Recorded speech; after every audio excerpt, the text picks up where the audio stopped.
Buenos días, queridos alumnos del cuarto medio B y C del Colegio Inglés San Luis Gonzaga. Estamos en una nueva clase de química. Harto ánimo para todos. Hace un poquito de frío, menos que ayer, ¿ya? Quizás tenemos un poquito de sueño, pero en esta clase, ¿qué es lo que vamos a abordar? Vamos a hablar acerca de las teorías ácido-base. Recordar que es nuestra clase número 10 en todo lo que va del semestre y que hoy día estamos a 6 de mayo del 2021. Esta clase, por supuesto, al igual que todas nuestras clases, tienen que tener un objetivo. Y el objetivo del día de hoy está bien determinado y conceptualmente enfocado a entender las teorías ácido-base, ¿ya? Es importante que hoy día sepan que el objetivo es comprender las teorías ácido-base. En la clase pasada nosotros vimos un video, ¿cierto?, donde nos explicaban un poquito la teoría de Arrhenius, para empezar a relacionarnos conceptualmente con qué es lo que quería representar el señor Arrhenius, ¿ya? Obviamente tienen que saber que las teorías van emergiendo una tras otra en función de mejorar los postulados anteriores. Es como los modelos atómicos, ¿ya? Al principio solamente dotábamos la existencia de una partícula que era diminuta, que se llamaba átomo. Luego la evolución de esas teorías permitió pasar por el budín de pasas, por el modelo planetario, llegar por supuesto al modelo actual, ¿cierto? Y ir dotándolo de nuevas características y hacer por supuesto una estructura científica que tuviese mayor explicación y que fuese eh, explicativa en la generalidad. Porque tienen que pensar ustedes que cuando todos estos científicos se ponen a estudiar y a dar explicación a lo que ocurre en una reacción química, hay muchas particularidades y las teorías comienzan desde algo particular a algo general, ¿ya? Y es lo mismo que ocurre en las teorías ácido-base. ¿Cuáles son las teorías que vamos a estudiar?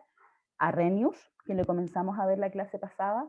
Luego vamos a pasar a Bronsted y Lowry, ¿ya? Que también dan un aporte científico y una consistencia más a lo que ya había establecido Arrhenius. Y finalmente vamos a terminar con la teoría de Lewis o de Lewis, ¿ya? Que es quien viene también a reafirmar lo que anteriormente habían dicho estos científicos, pero ya a entregar otro aporte eh, para poder nosotros determinar en aspectos generales cuándo es un ácido y cuándo es una base.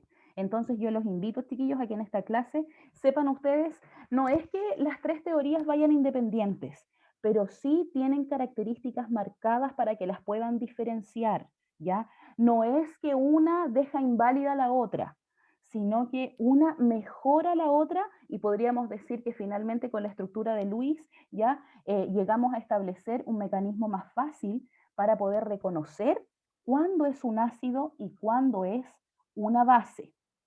Así como hablábamos un poquito antes de empezar a grabar la sesión, y nos dijo Melanie, efectivamente la prueba va a ser el próximo viernes, el viernes 14, ¿ya? Con ustedes yo necesito tener una cierta cantidad de notas antes de con los otros alumnos, ¿ya? Entonces, la invitación a esta prueba es a que no se pongan nerviosos, a que intenten demostrar o más que todo validar los aprendizajes que han adquirido en la asignatura de química. ¿Y qué es lo que voy a evaluar? El temario que les traigo a continuación, ¿ya? Ahí reitero que la prueba de química es el 14 de mayo, es decir, el próximo viernes. Como ustedes saben, el medio oficial para poder tomar esas pruebas es webclass. Por lo tanto, se asigna a las 14 horas igual que siempre y la evaluación se cierra a las 23:59. Si hay alguien que no puede conectarse ese día, por favor recuerde justificar, ¿ya? Sobre todo porque ustedes ya saben que la asignación va a depender del calendario de pruebas rezagadas. No es algo que nosotros podamos tratar ya de manera particular. Entonces, en esta prueba que rige o que habla acerca de la unidad número 1, ácido-base, lo que se va a evaluar es lo siguiente. Ácidos y bases como características, el cuadro que vimos la clase pasada. ¿Cómo se diferenciaba un ácido de una base? Hablamos un poquito de con quién reaccionaban, hablamos cuáles eran su sabor, ¿cierto? Cuáles eran las partículas, etcétera, etcétera, etcétera. ¿Dónde estaban presentes? Estuvimos hablando con unas imágenes, ¿ya? Recuerden eso. Como segundo aspecto, las teorías ácido-base. Ya les hablé Arrhenius, Bronsted y Lowry y Lewis, ¿ya?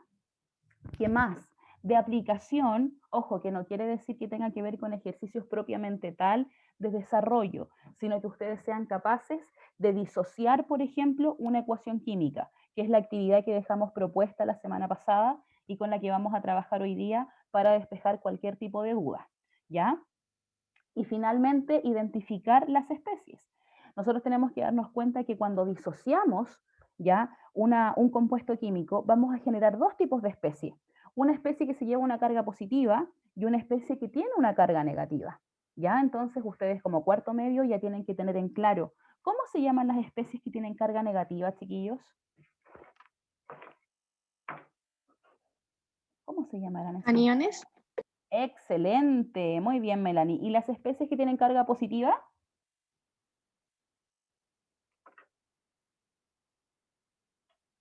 ¿Quién más va a participar? Catión. Cationes, muy bien, Alanis. A ver quién dijo aquí por el chat también. Excelente, Valentina. Muy bien. Ya, chiquillos y chiquillas. Entonces, ¿alguien tiene alguna duda respecto a lo que entra en la prueba, al temario que yo les acabo de presentar? ¿Está todo claro? Hablen ahora o callen para siempre. Ya, yo creo que muy buena pregunta, Melanie. No van a haber ejercicios de desarrollo en esta oportunidad porque tiene que ver con algo conceptual, ¿ya? Podría existir una pregunta de verdadero o falso, pero obviamente no es necesario que me justifiquen la falsa.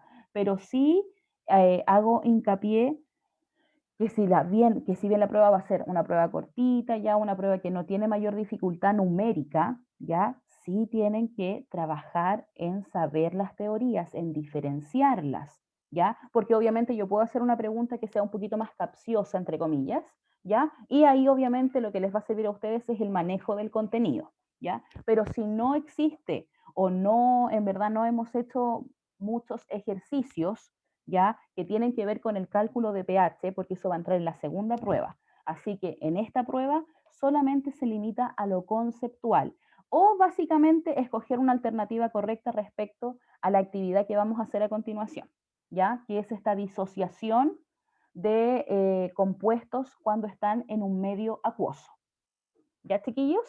Entonces, quiero que me digan respecto a lo que aparece aquí en la diapositiva. Dice, en la clase anterior, ¿cuál se acuerdan ustedes de alguna característica del ácido o de una base?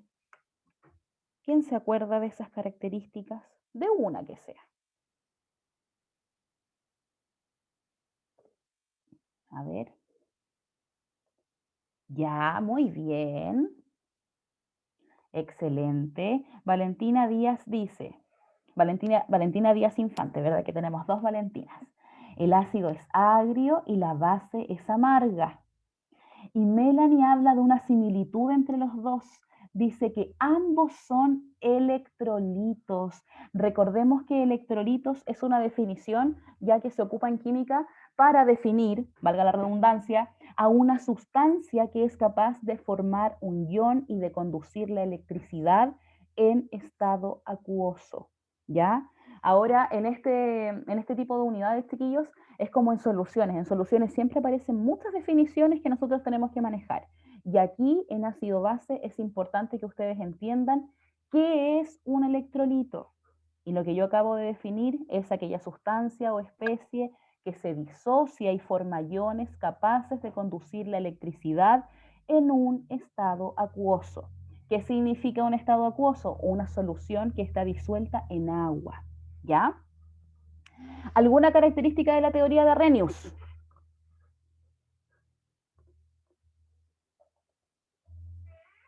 Excelente, me llegó un mensajito aquí, dice, teoría de Arrhenius, dice que el ácido libera H+, es decir, iones hidrógenos. Muy bien. Por lo tanto, podríamos decir que la base, excelente, libera iones hidroxilo. Eso también es importante que ustedes sepan diferenciar ya por el nombre cuáles son las estructuras que se liberan. Y obviamente las reacciones ácido-base que vamos a ver a continuación. Pero para eso vamos obviamente a refrescar la memoria para aquellos compañeros que no asistieron a la clase o a alguien que no les quedó claro, ¿ya?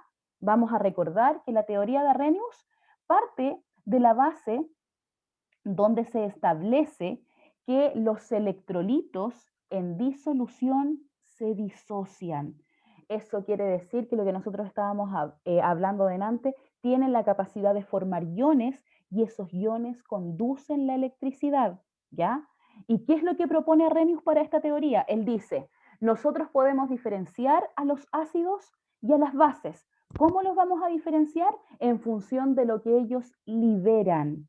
Fíjense que el concepto que él acuña es solamente la liberación. No habla de que uno libera y el otro absorbe, sino que ambos liberan ya en estado acuoso. Los ácidos liberan H+, que se llaman, pueden ustedes identificarlo como protones, ¿ya? A veces se habla de un ion protio, porque solamente tiene un hidrógeno, ¿ya? Y las bases son sustancias que liberan OH-, que se llaman iones hidroxilos. Por lo tanto, si yo en la prueba indico que los ácidos, según Arrhenius, los ácidos liberan H+, y las bases captan esos hidrógenos, ustedes van a indicar que es verdadero o que es falso.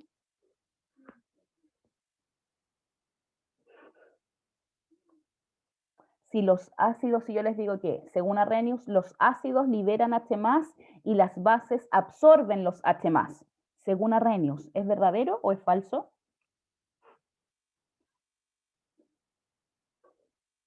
Despertemos, chiquillos. Muy bien, es falso, porque obviamente Arrhenius solamente habla de la liberación de una sustancia, de la liberación de un electrolito. Y eso es lo que ustedes tenían que hacer básicamente en esta actividad que yo les dejé la clase pasada, ¿ya? Que no es evaluada por si acaso, si era solamente para ir reforzando. Entonces yo traje, de los 8 que había puesto en el PowerPoint, traje 4, ¿ya? Y los vamos a ir realizando juntos.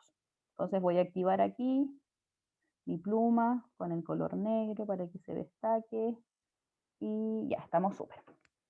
Entonces, el primero, ¿cómo lo disociarían ustedes, chiquillos? ¿Cómo disociamos ese primer elemento? A veces ustedes van a encontrar una nomenclatura que tiene que ver con doble flecha. A mí me quedan medio mal las flechas aquí, ¿ya? Pero tiene que ver con esto. Que hay una flechita para acá y una flechita para acá. Eso quiere decir que esta ecuación o esta reacción que está ocurriendo es reversible, que yo desde ese compuesto que estoy disociando puedo llegar a los iones y que desde esos iones se puede volver a formar una solución. Y en ácido base también se ocupa esa doble flecha. Ojo, no está mal si solamente ocupamos en un sentido, ¿ya? Solamente quiero que entiendan que va a depender obviamente del autor, ya de quien esté escribiendo esta información para saber cuál estamos ocupando en ácido base. Entonces, ¿qué es lo que nosotros hacemos en este tipo de ejercicios? Tenemos que leer, dice, actividad, ahí me tapa, a ver, ¿qué dice? Actividad disociando ácidos y bases. Disociación significa separación. Entonces yo tengo que mirar la especie y decir, ya, la voy a separar en una parte positiva y en una parte negativa. ¿Por qué? Porque Arrhenius dice que nosotros, dependiendo de lo que liberemos al medio, vamos a poder categorizar a esa especie como un ácido o como una base, ¿ya? Si nosotros lo miramos antes de disociar, ¿qué podríamos decir? ¿Qué especie será? ¿Un ácido o una base?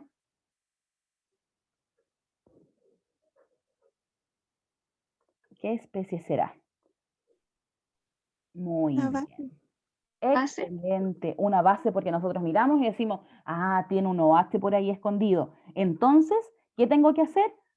Disociarlo y darme cuenta que la liberación de ese OH me permite clasificar a este hidróxido de calcio como una base. Entonces, ¿qué es lo que hacemos? Miramos el componente que tenemos acá, ya lo voy a destacar en rojo, miramos el primer elemento que tenemos acá y nos vamos a acordar un poquito de segundo medio, finales de primero medio, cuando se supone que aprendimos nomenclatura inorgánica y nos dábamos cuenta que las valencias de los elementos iban como al lado contrario.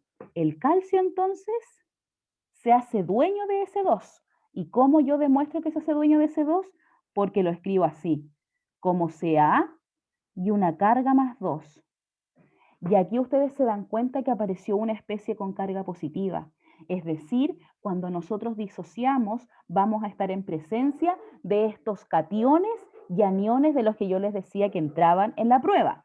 Por lo tanto, aquí tengo un calcio más 2, es decir, tengo un catión que se disoció al ladito de un ion hidroxilo.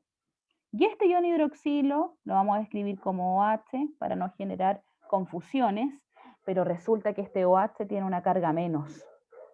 ¿Estará bien eso o me falta algo? ¿Me faltará algo? ¿Está bien la profe ahí?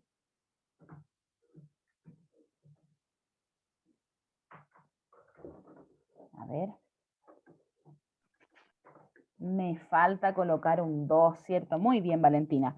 Nos falta colocar un 2, ¿por qué? Porque recuerden, en el lado izquierdo, donde aparece este reactante que se va a disociar, yo tengo carga 0.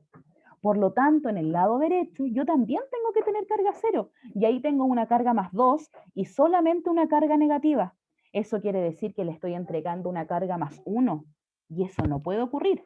Entonces, ¿qué es lo que digo? Por la ley de conservación de masa, primero medio, Antoine Lavoisier, dice, la masa no se crea ni se destruye, solamente se transforma. Lo mismo ocurre acá.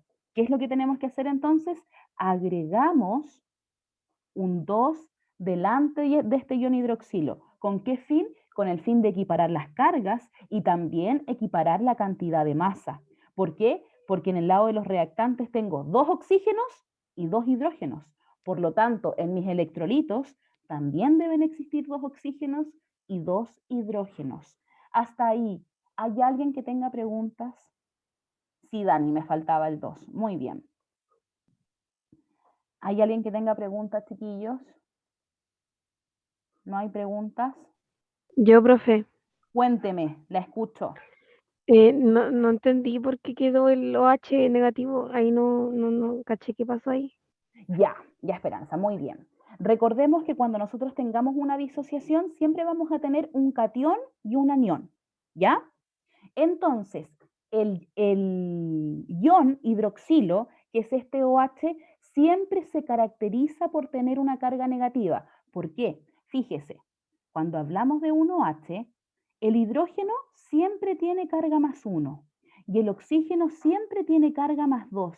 Si usted hace la suma del menos 2 más 1, que son las cargas del oxígeno y del hidrógeno, se va a dar cuenta que nos queda una carga total de esa molécula de menos 1. Y esa carga menos 1 es la que nosotros representamos con ese negativo ahí. Siempre, siempre, siempre que usted vea un OH, ese OH va a tener carga negativa, mientras que si nosotros vemos un hidrógeno, ese hidrógeno va a tener carga positiva, ¿ya? Pero ¿de dónde viene ese negativo? De la cantidad de cargas formales que tiene esa molécula que se llama ion hidroxilo. ¿Ya, Esperanza?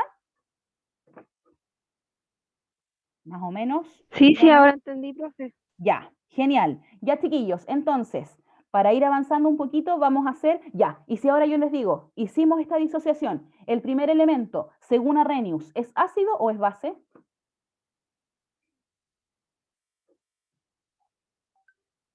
¿Es ácido o es base el primer elemento? O sea, el Ácido, primer compuesto. Melanie, el primero, ácido, ¿qué está liberando? Hidróxilo. Es base. ay, que Ah, está en el calcio. sí, estoy en el calcio.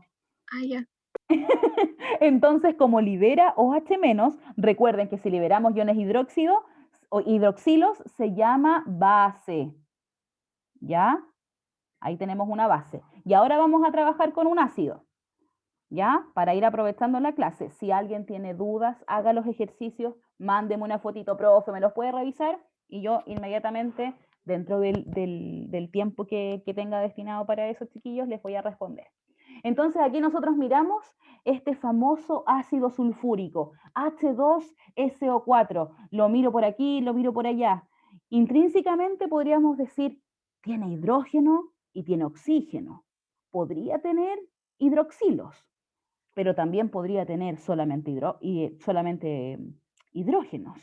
Entonces, si yo no me manejo muy bien con la nomenclatura y no sé que él se llama ácido, tengo que hacer la disociación. Entonces, cuando ustedes vean que hay un hidrógeno que está separado del oxígeno, es un ácido de Arrhenius. ¿Por qué? Porque como se disocia esa especie, como se parte en dos, siempre es o el hidróxido o el hidroxilo, como el OH, o el hidrógeno. En este caso vamos a tener un H+, porque recuerden que la carga del hidrógeno siempre es positiva, ya desde ahí proviene.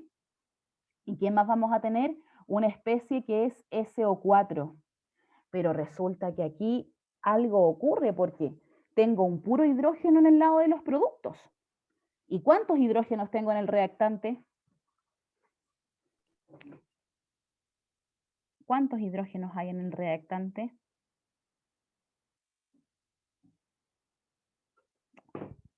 A ver. Muy bien, 2. Por lo tanto, debo anteponer un 2 al hidrógeno. Y resulta que este 2, que multiplica el hidrógeno, me dice, ok, ya Miss, usted tiene 2 hidrógenos. Pero resulta que ese 2, que se llama coeficiente estequiométrico, que es este número grande, no se olviden de esos nombres, chiquillos, también multiplica la carga. Por lo tanto, si aquí tengo 2 cargas positivas, ¿cuántas cargas negativas debe tener mi ion SO4? Excelente. ¿Cuántas cargas negativas entonces? Debe tener 2 cargas negativas. ¿Por qué? Porque hay una compensación de cargas, lo mismo que la materia. Si yo aquí tengo una carga 0 porque no aparece ningún signo más ni ningún signo menos, en el otro lado, la suma de las cargas positivas y negativas también tiene que ser igual a 0. Y si yo tengo 2 positivos y 2 negativos, la carga total es igual a 0. Eso es lo que ustedes tienen que hacer si yo en la prueba les indico que tienen que disociar algún compuesto químico, ¿ya? Separar. En función a esto, ¿esto sería un ácido o una base de Arrhenius?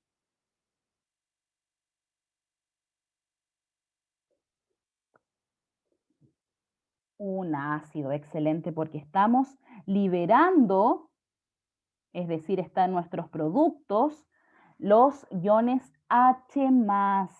Excelente. Entonces, vamos de lleno a la teoría de Bronsted y Lowry. Esta teoría viene a mejorar un poco, viene como a recauchar a Arrhenius. Arrhenius solamente hablaba de las especies que liberaban H+ o H o menos, ¿ya? O OH menos, ¿ya?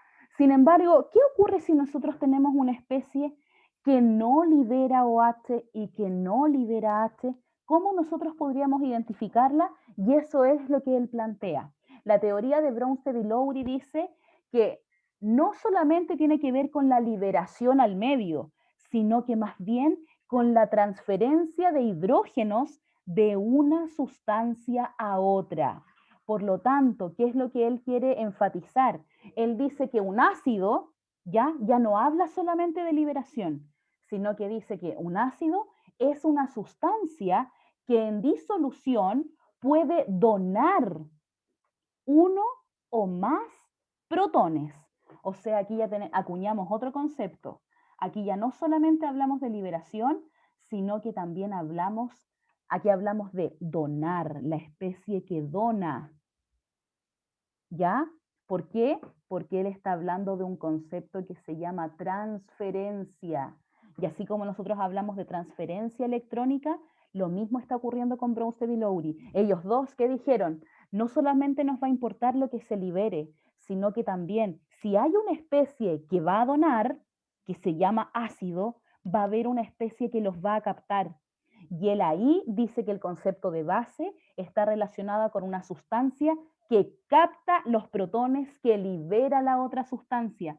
Por lo tanto, aquí es donde se descubre que cada vez que una especie va a experimentar o tiene una naturaleza ácida, va a existir otra especie que tiene una naturaleza básica. Por eso habla de transferencia. Lo que un ácido dona, una base lo recibe. Entonces es como las reacciones de óxido-reducción. Cuando uno libera electrones, el otro los capta. Lo mismo ocurre para ellos con el concepto de la teoría de Bronsted y Lowry. Siempre hablamos de transferencia. Fíjense, aquí yo puse, se me quedó pegado, ahí sí. Aquí yo puse que Arrhenius enfatizaba que los electrolitos se disociaban. Para él era importante la disociación porque en el disociar estaba la liberación. Ambos liberan, pero para Bronsted y Lowry no es solamente la liberación, quiero que tengan en claro. Arrhenius, liberación, Bronsted y Lowry, uno dona y se llama ácido y el otro capta y se llama base. Para eso vamos a ver un ejemplo, ¿ya? El ejemplo dice lo siguiente, vamos a aplicar un poquito la teoría. Si ustedes se fijan aquí, lo que está pasando es que el HCl, conocido comúnmente ya y químicamente como el ácido clorhídrico, se está mezclando con agua, ¿ya? Esa es la solución que nosotros vamos a tener. Es decir, seguimos hablando de una especie acuosa. ¿Por qué? Porque este compuesto está disuelto en agua. Pero resulta que cuando se disuelve en agua, algo le ocurre a ese HCl. Ese HCl sigue con el concepto de disociarse, de separarse. Pero fíjense lo que ocurre. Tenemos el HCl, que lo podemos separar como H+ y Cl-, según la teoría de Arrhenius. Eso es lo que primero que nosotros haríamos. Y según Arrhenius nosotros diríamos, ah, sí, ese HCl está liberando H+, por lo tanto, es un ácido.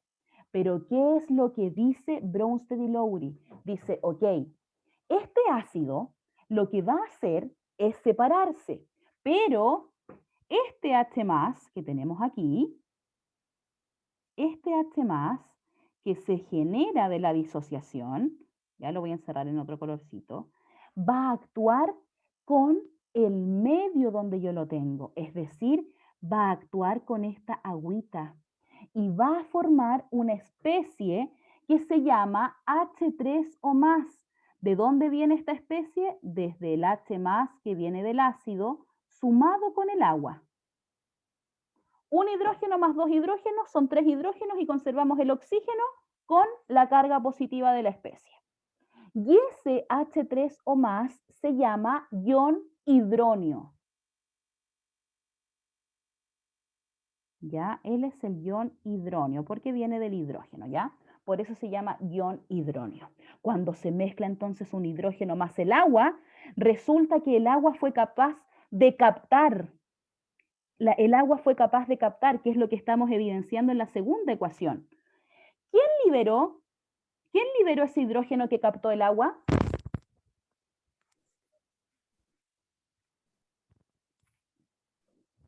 Ese hidrógeno que yo encerré aquí, ¿de dónde viene ese hidrógeno que reaccionó con el agua? ¿De dónde ¿Del proviene? HCl? Del HCl. Por lo tanto, si nosotros vamos a la teoría de Bronsted y Lowry, que dice, el ácido es quien dona y la base es quien recibe. ¿Cuál será el ácido y cuál será la base aquí? Vamos, vamos. El ácido el HCl y la base el H2O. Excelente. ¿Por qué?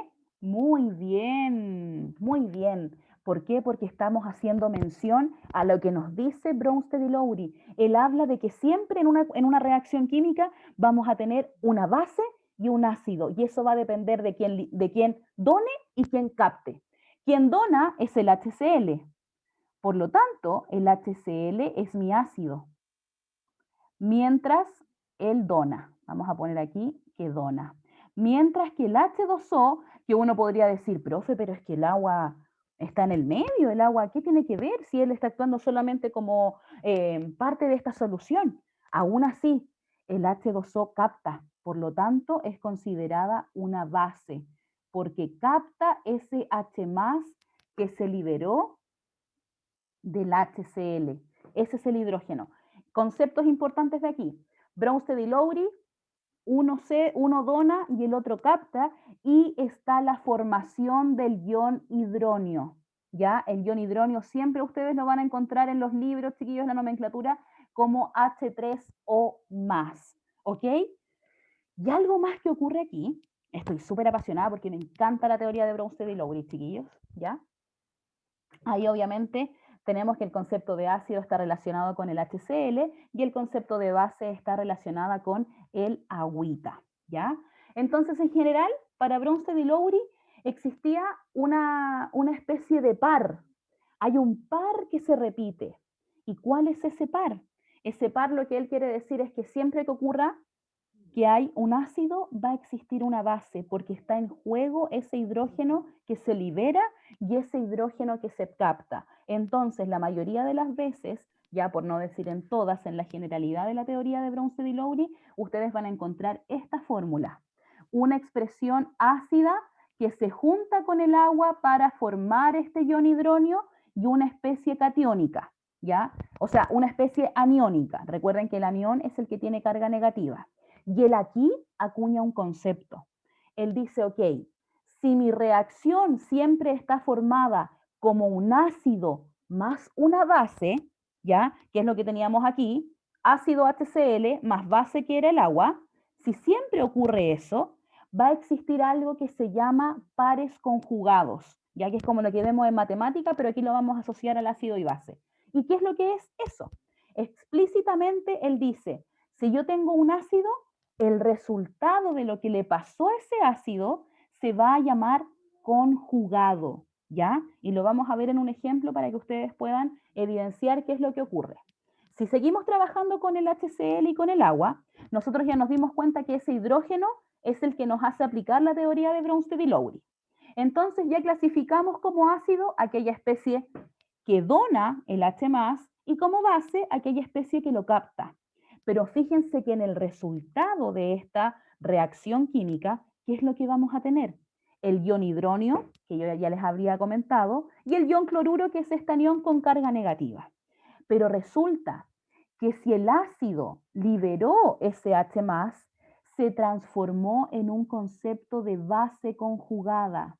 ¿Por qué? Porque cada ácido, cuando experimenta ya esta pérdida o esta donación de H+, el resultado es una base conjugada. ¿Por qué? Porque él ya dejó de ser ácido, porque desprendió su H+, y se transformó en una base conjugada. Por lo tanto, siempre, cada vez que hay un ácido, el resultado de él se denomina base conjugada.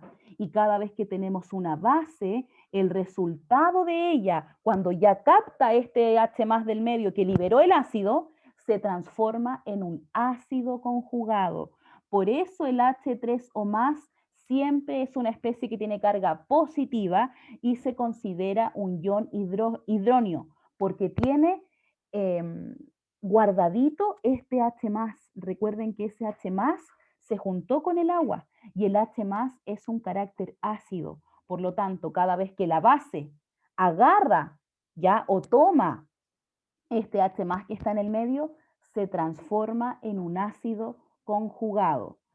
Importante sintetizar de aquí, Bronsted y Lowry habla de ceder y de captar, y luego de ceder y de captar este H+, lo que él acuña es el concepto de que cada ácido tiene su par que se llama, si es ácido, tiene una base conjugada, y si es una base, se transforma en un ácido conjugado. ¿Ya?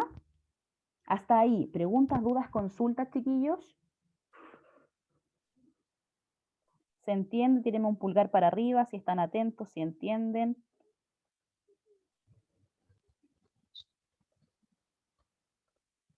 Muy bien, ya. Excelente. Vamos a continuar.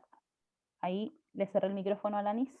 ¿Ya? Con lo último de esta clase que vamos a seguir, por supuesto, ejercitando en la próxima, preparando la prueba del viernes, que es esta teoría de Lewis. Ya nosotros sabemos que Arrhenius dio las primeras bases de ácido y base, ¿ya? Pero que Bronsted y Lowry hicieron igual un aporte más significativo en función de que clarificaron un poco en base a una ecuación química. Porque antes solamente disociamos, sin embargo, ahora somos capaces de captar de que hay pares conjugados, ¿ya? Que son aquellos ácido con su base conjugada y base con su ácido conjugado. Pero Luis no dijo, esto está mal, sino que dijo, yo lo puedo modificar y yo lo puedo recauchar, ¿ya? El mismo concepto que habíamos usado antes. Y para él, lo importante está en lo siguiente que yo lo destaqué aquí. Dice, no todas las especies, me comí la palabra especie ahí, no todas requieren la transferencia de H+. O sea, está diciendo, ok, la mayoría del tiempo vamos a tener un juego con este protón que se va a ceder y que se va a captar. Pero él dice que no todas las especies requieren la transferencia de H+, pero sí forman un enlace covalente dativo. Y aquí tenemos que asociar, chiquillos, enlace químico. Recordemos que enlace químico está patentado por Lewis, quien nos habla de los octetos. ¿Se acuerdan que teníamos que llegar al octeto porque nos tenemos que parecer ya a este gas noble? Lo mismo ocurre con esta teoría de Lewis en ácido-base. Lo que él establece es que va a haber una especie que va a tener la capacidad de donar un par de electrones para llegar a un octeto. Y eso es lo que vamos a ver a continuación.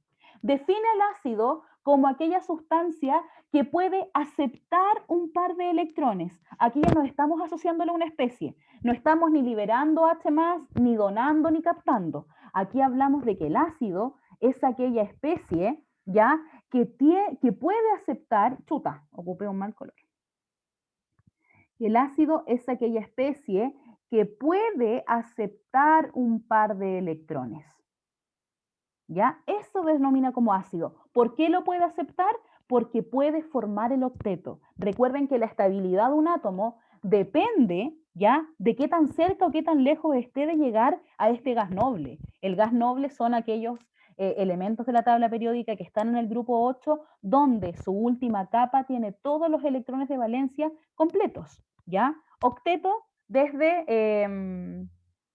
del helio hacia abajo, el helio es el único que trabaja con el dueto, pero todos los demás gases nobles cumplen con tener 8 electrones de valencia en su última capa.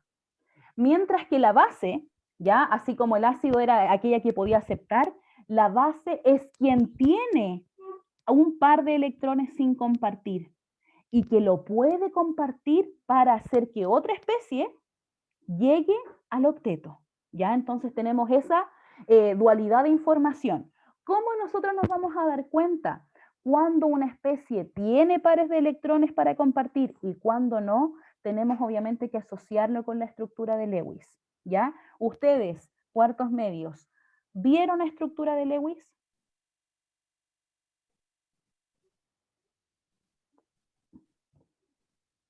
¿Vieron la estructura de Lewis, chiquillos? Enlace químico, enlace iónico, metálico, covalente. Contéstenme para poder saber y no asumir algo que quizás no manejan. Creo que sí, pero no me acuerdo.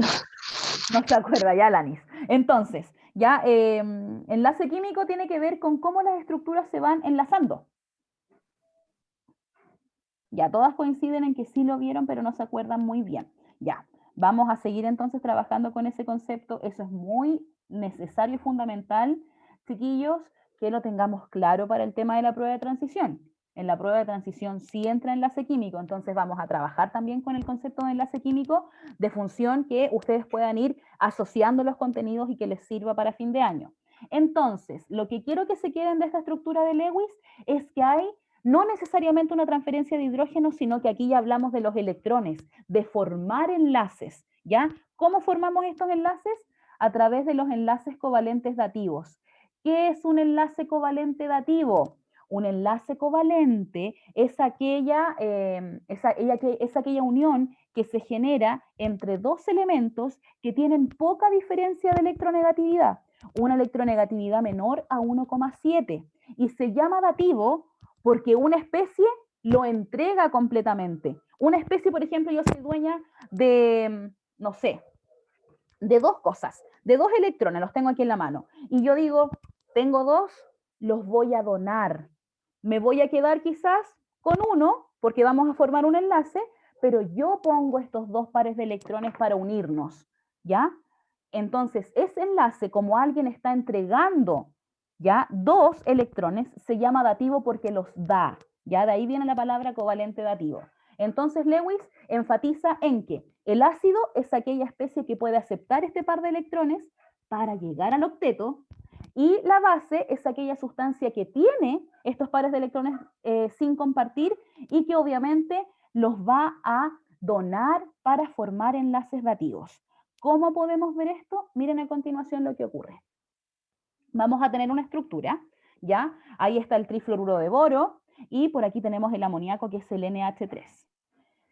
Aquí tienen que acordarse, en la prueba no voy a hacer que dibuje la estructura de Lewis porque no es la finalidad de ácido y base. Ácido y base toma como que ustedes ya dominan esa materia y que obviamente la pueden aplicar en función a conceptos. Entonces, para que lo entiendan y para que vayamos cerrando nuestra clase del día de hoy, ¿ya? La base, tal cual como decía anteriormente, es la especie que tiene pares de electrones libres. ¿Cómo yo me doy cuenta de esos pares de electrones? Porque no están formando enlace. Ellos no forman enlace, pero sin embargo pueden decir, yo soy bueno, los voy a entregar para unirme a otra especie, para poder reaccionar y formar otra estructura más estable. Aquí ya estamos hablando de estabilidad. La estabilidad se logra cuando tenemos todos los electrones en la última capa de valencia completos, es decir, 8 electrones, ¿ya? Entonces, este par electrónico que tiene el nitrógeno, ¿que por qué tiene ese par electrónico? Porque si ustedes van a la tabla periódica y se dan cuenta, el nitrógeno pertenece al grupo 5 de la tabla periódica, es decir, tiene 5 electrones en su última capa. Un electrón, 2 electrones, 3 electrones, 4 y 5 electrones, porque recuerden que un enlace es la unión de 2 electrones, ¿ya? Ojo con eso. Y lo mismo pasa con el boro y con el flúor. El flúor pertenece al grupo 7 de la tabla periódica, es el elemento más electronegativo, y el boro pertenece al grupo 3, por lo tanto tiene 3 electrones de valencia. 1, 2, 3. Pero resulta que el boro no está llegando al octeto, él no está llegando a tener 8 electrones a su alrededor, él solamente tiene 6, los 2 de este enlace, los 2 de este enlace y los 2 de este enlace. Pero resulta que en su camino se encontró con un amigo que tenía un par de electrones para compartir y ese par de electrones se llama base. ¿Por qué? Porque quien tiene para compartir, según Lewis, se denomina base. Y quien los capta es un ácido. Y cuando el boro capta el par electrónico del nitrógeno, forman esta estructura, que si ustedes se dan cuenta, tiene 8 electrones a su alrededor de cada átomo central. Miren, el boro, 2, 4, 6, 8. El nitrógeno, 2, 4, 6, 8. Es decir, ambos completaron su octeto y se unieron para ser más estables químicamente. Ese es el concepto de la teoría de Lewis. Ya, chiquillos, estoy repasada. Para sintetizar, les dejé aquí obviamente las características de Arrhenius, de Bronsted y Lowry y de Lewis. Y obviamente quiero hacer una pregunta antes de terminar la clase. ¿Qué aprendimos hoy, chiquillos? Los escucho. ¿Qué aprendimos? La teoría de ácido y base. Ya, muy bien, Alanis. ¿Quién más quiere ahondar en esa descripción? Vamos, para terminar y que nos vayamos a lo próximo. A ver aquí. El ácido y base de Lewis. Muy bien, Esperanza. Bárbara nos pone todo lo que no aprendí el año pasado. Muy bien, Bárbara, estaba muy concentrada en esta oportunidad. Excelente. ¿Qué más? Los escucho. 2 más y nos vamos, chiquillos. ¿Qué más aprendimos?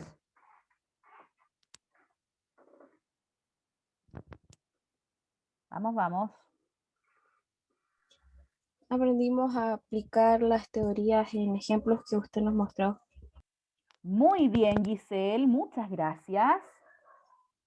Ejemplos de cada una de las teorías, excelente. Ya, chiquillos, este Power está hecho con mucho cariño para ustedes con el fin de que puedan estudiar para la evaluación del 14 de mayo. La clase la voy a subir apenas tenga un tiempito durante el día para que ustedes la puedan repasar, obviamente, y el PPT se va al Classroom donde ya saben que están los materiales. ¿ya? Y obviamente, ahí Chayanne nos deseo toda la suerte para el día jueves. Atentos a actividad en Classroom porque voy a subir una evaluación formativa con el fin de ver cómo están los conocimientos para la prueba del próximo día viernes, ¿ya? Todo lo que hagamos en Classroom, chiquillos, sirve, décimas, notas, todo es para subir, nada para perjudicar, ¿ya? Voy a dejar de compartir pantalla, me voy a detener.